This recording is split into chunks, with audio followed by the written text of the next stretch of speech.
Hi everyone, I'm Grace Ramirez, RAC Level 3 and isa sa core leaders ng Millionaires Club. So ang pag-uusapan natin ngayon ay tungkol sa 64 million project na isa sa blueprint ng success dito sa Red Ink. Siyempre, para makuha natin yung 64 million, kailangan lamang natin sundin yung tinatawag na formula. Ito yung 1 plus 1 equals 64 million. Okay, so ano yung 1? Ito yung 15 accounts. Another one is ito yung 16 leaders na kukuha ka. Natutulungan, automatic ikaw ay kikita ng 64 million. So, approximately, yung 16 leaders natin ay in-apply ang power of 2, automatic sila ay kikita ng 1,000 pesos. The same din sa'yo. Kung ikaw ay in-apply mo yung power of 2, kikita ka din ng at least magkano. Mamaya, malalaman mo yan. Okay? So, next is, pag-usapan muna natin, dito muna tayo sa 16 leaders mo, okay? So, halimbawa, yung 16 leaders mo, kumuha ng power of 2, sila ay kikita ng tagwa 1,000. Kasama na dyan yung package sales commission. Kasi dito po sa system ng Red Ink, dalawa lang ang usapan. Pag halimbawa, ikaw to, this is you, kumuha ka ng isa na, or nakabenta ka ng package na kumuha ng tag 2,498 na RRP package, meron kang kita na package sales commission na 250. Another one, kumuha ulit ng tag 2,498 na package, kikita ka ulit ng 250. Sabi ng company, pag meron isa sa left at isa sa right, na may pumasok na 0.25 na binary points, which is nagkakahalaga ng RRP package, automatic is meron kang group sales commission na income, which is yung 500 pesos. So, total income mo yan is 1,000. Pag in-apply mo yung power of 2, the same thing din sa mga leaders mo, pag in-apply nila yan, ang gross income natin dyan is 2,770,875 pesos. O, di ba? Napakaganda.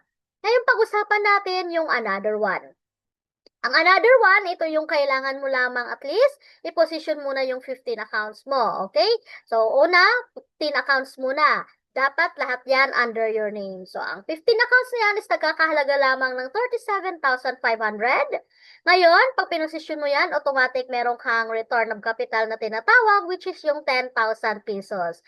Basta lahat yan ay na-encode mo. Okay? So, one code, one breakthrough ang tawag dyan. So, isang encode ng 37,500, pag Monday mo in-encode, automatic by Friday meron ka agad, cheque. Okay? Basta in-encash mo. Okay, so anong goal natin? Kailangan natin ng 16 leaders na tutulungan para naman nang sa ganun, kumita din sila. So, first goal natin, pakitain natin yung 16 leaders mo ng at least tagpo 500 pesos. Pag ang 16 leaders mo ay kumita ng tagpo 500 pesos, ikaw, magkano naman ang kikitain mo? But before that, paano mo na sila kikita ng 500? So, you can see kanina sa unang presentation ko sa Power of 2, pag dalawa ang kinuha, kasama ang package sales commission, gross income na kukunin niya or ang kanyang kikitain ay 1,000 pesos. Pero mag-base tayo sa group commission muna, okay? So, paano yon? Halimbawa, ito, isa sa left, isa sa right, bumili ng tag 2,498 pesos na package, automatic meron kang group sales commission na magkano? 500 pesos. Yes, tama. So, may 500 pesos.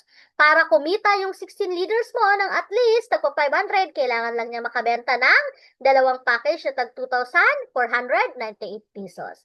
Alright, ngayon nakabenta yung 16 leaders mo ng at least tag dalawang package, which is kumita sila ng 500 pesos. Magkano naman ang kita mo? Okay. So, halimbawa, ito na yung 16 leaders mo sa pinakababa. Okay? Tapos, ito na yung 15 accounts mo. Dahil yan na yung 15 accounts mo at ito na yung 16 leaders mo, magkano ang income mo. Okay, so itong 16 leaders mo, kumuha ng tagdadalawa.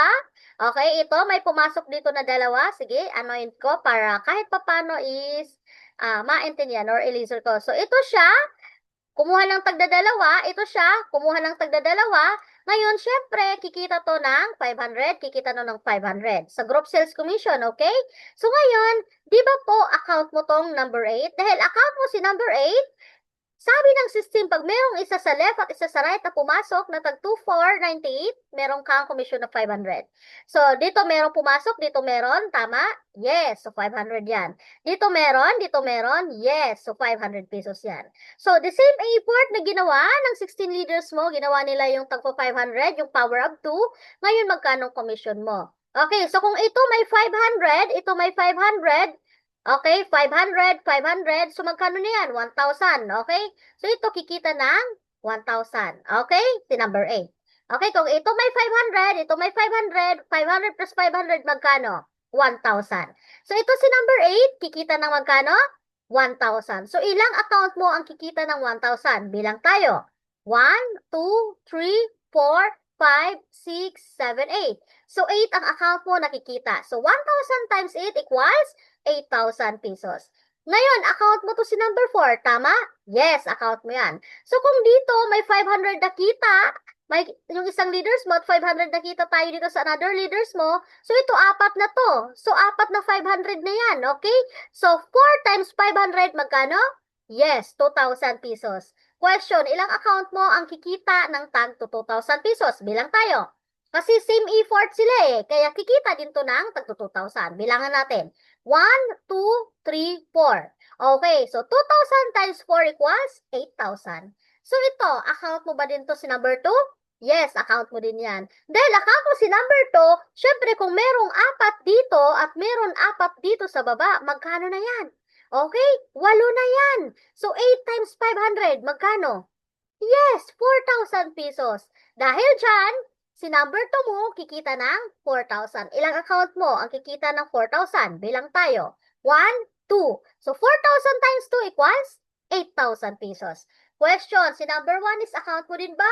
Syempre, ikaw pa rin yan. Dahil dyan, syempre, meron na ditong ilan? 1, 2, 3, 4, 5, 6, 7, 8. Oh, 8 na. Tapos 1, 2, 3, 4, 5, 6, 7, 8. May 8 na rin dyan. So, approximately, ilang tao na yun nandyan? 16. So, kung may 16 dito, may 16 din ba to dito sa ilalim niya? Syempre, kasi 2, 4, 6, 8, 10, 12, 13, 14, 15, 16. Kasi power up tong in-apply niya eh. So, may tagdadalawa sa baba yan. Ito may 16 sa baba. Under ni number 2, si number 3 naman sa pinakadulo baba, may 16 din yan na mabibilang. So, 16 times 500, magkano? Yes, tama, 8,000. So, 8,000 times 1 equals 8,000. Ngayon, i-count na natin, already ang calculator. Okay, so magkano ang total income? Nakikitain mo, pag kumita lang ng tagpo 500 ng 16 leaders mo, ikaw ay kikita ng 32,000 pesos. Imagine, ilan lang ang kinita nila ng 16 leaders mo? 500 pesos, pero magkano kinita mo? 32,000 pesos. Oh, di ano pang hinihintay mo? Posisyon mo na yung servicing leader mo. Okay?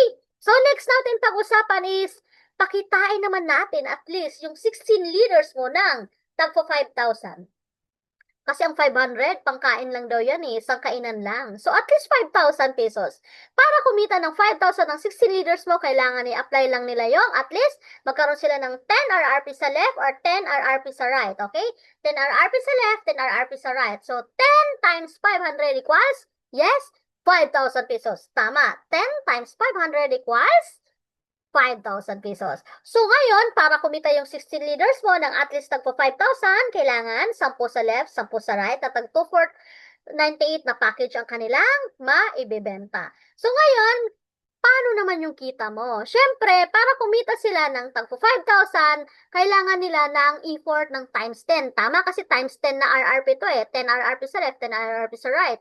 So, times 10. Ngayon, magkano commission mo? Kung times din ang effort na binigay ng mga leaders mo, na 16 leaders mo, magto-times 10 din ang income mo. So, 32,000 times 10 equals 320,000 pesos. Tama. Ngayon, syempre, hindi makukontento yan sa 5,000 pesos na income. Bakit? Pambayad lang daw ng apartment yan. So, okay lang ba pagitain natin ng 16 leaders mo ng at least tagwa 100,000? Syempre, okay. Para kumita sila naman ng tagwa 100,000, kailangan dagdagan nila yung effort nila ng times 20. Yes, times 20 na effort. Syempre, times 20 ang effort na binigay nila, ang income mo din ay magta-times 20. So, ready ang calculator? 320,000 times 20 equals, magkano? Magkano nga? Okay, 6.4 million pesos. Di nakuha mo ang total? Syempre, nakuha mo ang total. 6.4 million, ganyan talaga, numbers don't lie. So ngayon, syempre, nakatikim na ng 500, 5,000, tapos 100,000. Syempre, pakitain naman natin sila na magkaroon ng milyon. Hindi pwedeng ikaw lang ang magmimilyon. Pakitain natin sila ng milyon. Tulungan, kumita sila ng milyon. Para kumita sila ng at least 1 million, yung 16 leaders mo, pakitain ng 1 million, para kumita sila ng 1 million, kailangan dagdagan pa ng effort ng at least times 10. Dahil times din ang effort, anong meron sa'yo? Siyempre, times 10 din ang income mo. So, 6.4 million times 10 is magkano? 64 million pesos. So, ang tanong, nakuha ba natin itong project na ito?